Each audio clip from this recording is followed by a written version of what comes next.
Hello YouTube, it's me, Amarettomomma, and it is Wednesday, January 18th.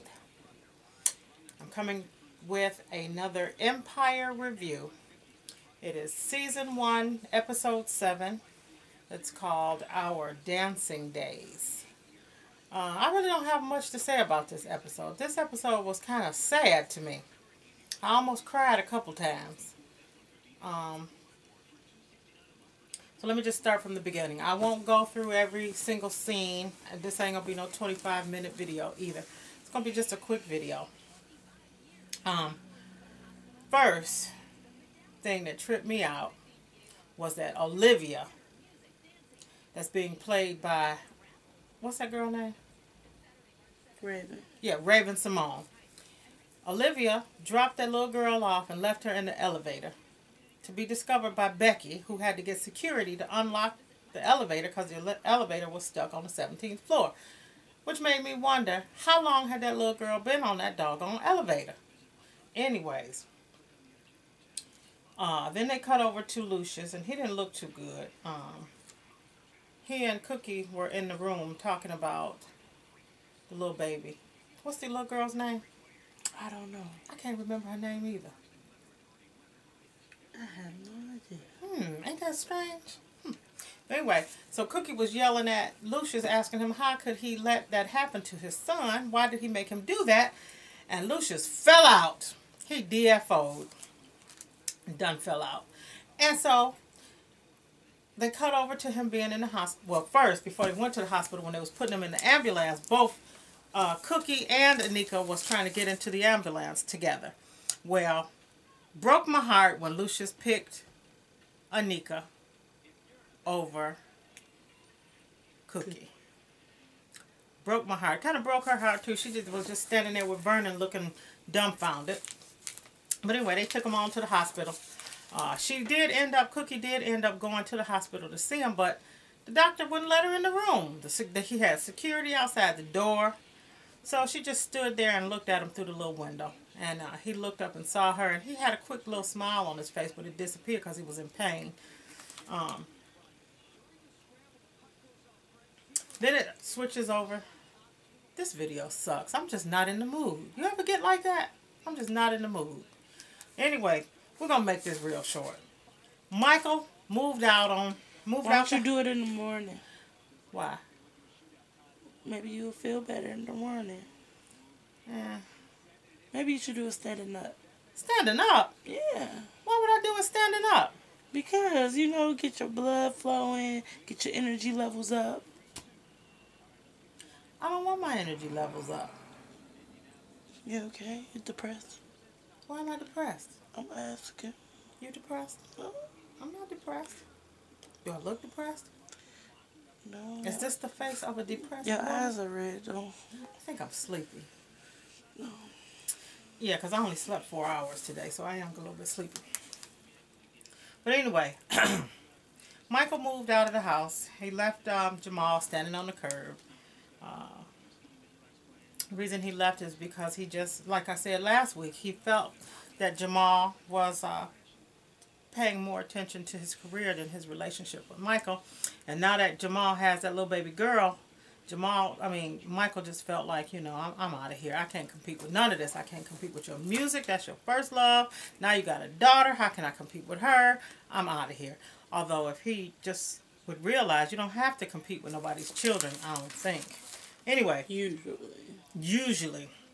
But anyway, so they cut over to little Hakeem. He's sitting up talking to Granny. And he wants to keep Granny on the down low. Oh, Hakeem is so funny. What is he doing with that old woman? Dang. Anyway.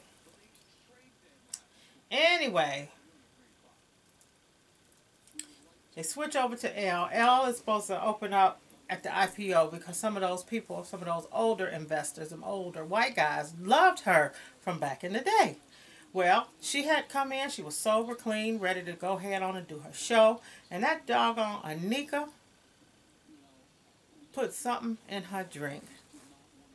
She was toe up. Cookie was so disappointed. She thought that L got high. But Elle didn't do that.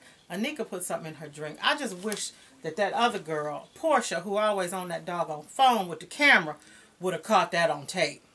That would have been the bomb right there. Anyways, so it ended up that Elle couldn't do the show, so they put Hakeem. Look at that, Denise. The doggone ceiling fell in. So they put Hakeem and Jamal up to open up the show, and of course they jam. They always do. Somehow Lucius's voice, he lost his voice temporarily, and he needed somebody to go up and talk to the investors. Since Anika had written the speech that Lucius was supposed to get up and sing, he suggested that she go up and do it. And she sounded like Anna Mae when she said, "Of course I know the speech. I wrote it!" Anyway, but Lucius didn't want her to go up. He wanted Cookie to go up. Now, Cookie is a mess. Cookie could sell Brooklyn to a cowboy. I am not lying. She went up there, and the teleprompter had everything on it that she was supposed to read. And everybody was like, "Just read the teleprompter. Just read it. Just read it." She was like, "I can't read that." So she started talking from her heart. And you know what? She convinced them rich folks that Lucius Lyons was going to make them rich. She really did. And she also, with some of the things that she was saying, she convinced Lucius how much she still cared about him. Because if you don't really care about nobody, you ain't going to be able to dig down in your heart and find something nice to say about him, especially after he done left you in prison for 17 years. You know what I'm saying? Excuse me, what is wrong with my voice? Excuse me. So anyway, as it turned out, when they left from the IPO show at the restaurant, Leviticus, ain't it called Leviticus? Yeah. Leviticus. They was all walking outside and Deuteronomy. That ain't Deuteronomy. It's something out the Bible. This video really sucks. I'm so sorry, but I'm gonna go with it anyway.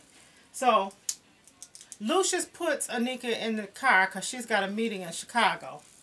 He puts her in the car. She goes on about her business. He goes to the house, meets with his boys and with Cookie to tell Cookie what's wrong with him. Because when they were standing on the sidewalk, Cookie was like, "Are you going to ever tell me what's really wrong with you?" And he said, "Yeah." So he took her to the house. He had everybody sitting around. He told everybody that he had ALS. Now, mind you, he had already told Becky. Becky found out. He told Anika, of course, because that's his fiance. And Vernon, which is his boy. He had to tell his boy. So now he finally told the truth to his family. Broke everybody's heart. Andre Pothang just broke down. I think he had a mental breakdown. They didn't really elaborate on his condition, but when they went in to check on him, he was in the shower.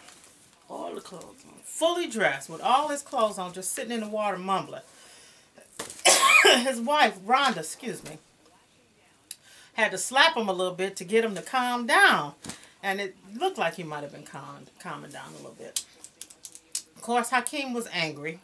Hakeem's whole thing was, "Why are you doing all this with the IPO if you're about to die?" But then again, that is an immature way of thinking. He's not thinking ahead. He's not thinking like an heir. Him and Jamal almost went to fighting, and it was just a mess. But guess it was a happy ending for Cookie. Oh, they was in there getting busy, and guess who came home early? You got it. Boo Boo Kitty walked in on him. But she didn't bust in on him. She saw what was going on, and she just politely and gingerly backed away and didn't make a sound. She must have been used to Lucius doing that to her, because I wouldn't have been able to keep my cool like that. Somebody would have been hurt that night. But anyway, I digress. So that was that, and they showed the previews. And this week was kind of boring, to tell you the truth. It wasn't boring. It wasn't boring to you? No. What was it? It was too melodramatic? Big word, melodramatic. No, it wasn't melodramatic. Well, what was it? I didn't feel it this week like I usually do. It was one of them episodes that pull everything together. Yes. So that was the Link episode. Yeah. I still say it was boring. It was probably a different writer on this episode. The one who wrote the first 2 episodes was the bomb. Had me jumping up, hooping and hollering, trying to slap 5 on the TV. Remember? Yeah, I remember. Oh yeah. So anyway, so that's this episode. I'm done with it. And it wasn't too exciting for me. I hope I didn't bring nobody down, but shit, I just wasn't feeling it. Let me know what y'all thought about it. Leave some comments down at the bottom. And remember to rate, share, and subscribe. Oh, thumbs up, share, and subscribe. Excuse me. That deserves a thumb down. It really did. Forgive me. Whew, I'm finna take a nap. I'm ditzy. Alright, so that's me. I'm Amarettomomma. That was my messy, sloppy Empire Season 1, Episode 7, Our Dancing Days. Yeah. Oh, and I forgot to tell you about that part where after everybody had calmed down, Lucius and Cookie was sitting down talking and reminiscing, I guess. And he asked her to dance. And then they started kissing. And then he hit that. He didn't hit that. She hit that. Did she hit that? Yes, she did. Go on, Cookie. But anyway, all right, that's that. Can you stop it, baby girl? Can you stop it? Can you stop it, baby girl? Yeah.